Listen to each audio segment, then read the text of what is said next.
สบายดีมื้อนี้เราจะมาผ่าฟืนเดี๋ยวเมื่อเราจะไปเอาฟืนอยู่บนก่อนเดี๋ยวนี้เราก็มาลงมือผ่าเลย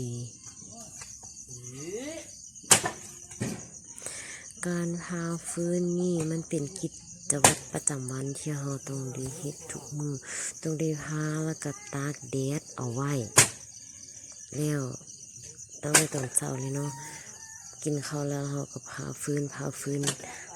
ตากแดดปะไว้แล้วมือที่มีแดดก็เอาไว้ประมาณฮอดตอนแรง4 โมงหรือ5 โมงเราก็เก็บเข้าไว้ในหันครัวเพื่อเอาไว้นึ่งข้าวแตงกินเพราะว่าส่วนหลายอยู่เฮือนเราจะบ่ใช้ไฟฟ้าแต่ว่าเราจะดังไฟเอา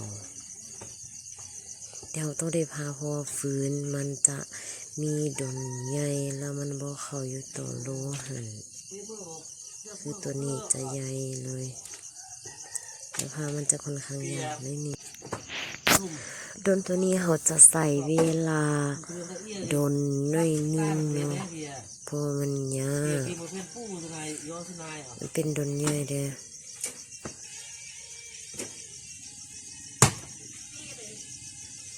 ปีนคอมปีนง่ายพุ่นแหละกลัวสิได้นะโอ้ยโนบ่แม่นง่ายเด้มีการเบิ่งกล้องได้อีก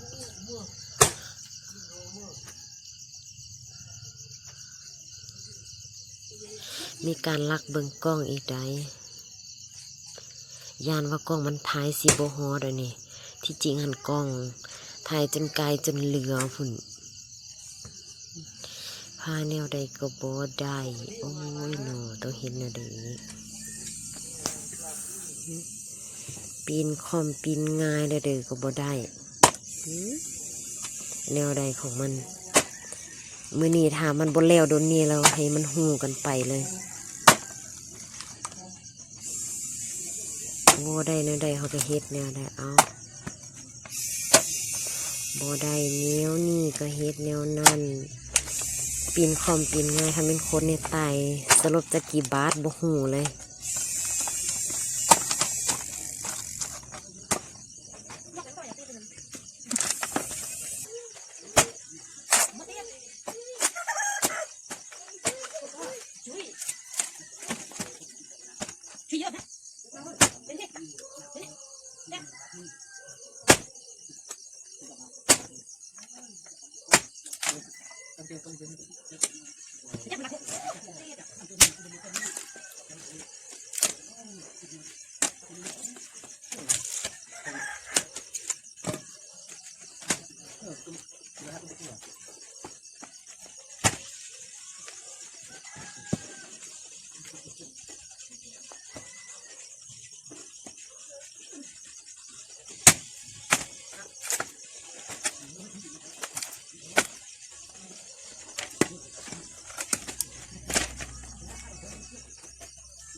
ใส่มัน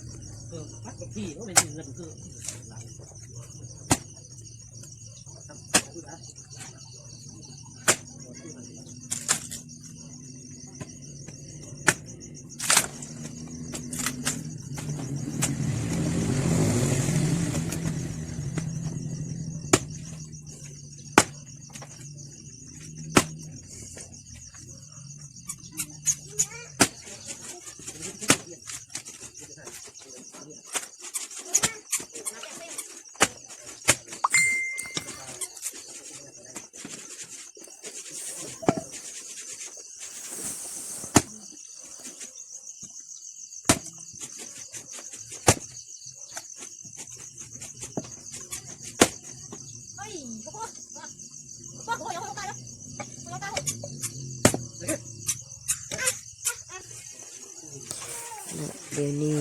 มีการเปลี่ยนเสื้ออีกไหมได้เอาเสื้อมานุ่งใส่ไหมเพราะมันร้อน แล้วเราก็มาพาฟืนต่อ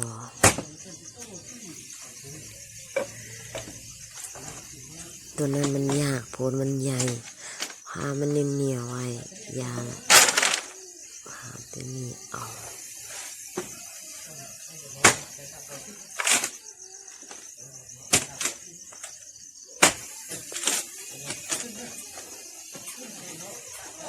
ก็สิพาฟืนแล้วมันง่ายเลยได้เปลี่ยนฮอตส่งสุดพุ่นใดดูโอ้ยโนยำได้สิแล้วนะมื้อนี้นะ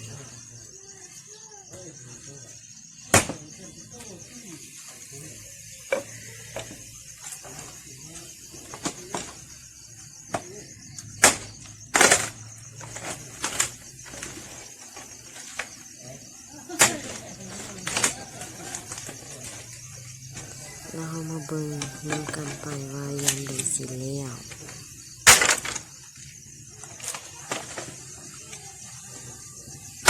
น้องสาวนี่ยังไปกันมาบุหูว่าตั้งกล่องป้าไว้อันนี้โอ้ยเนาะ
สิจะเวียดเลย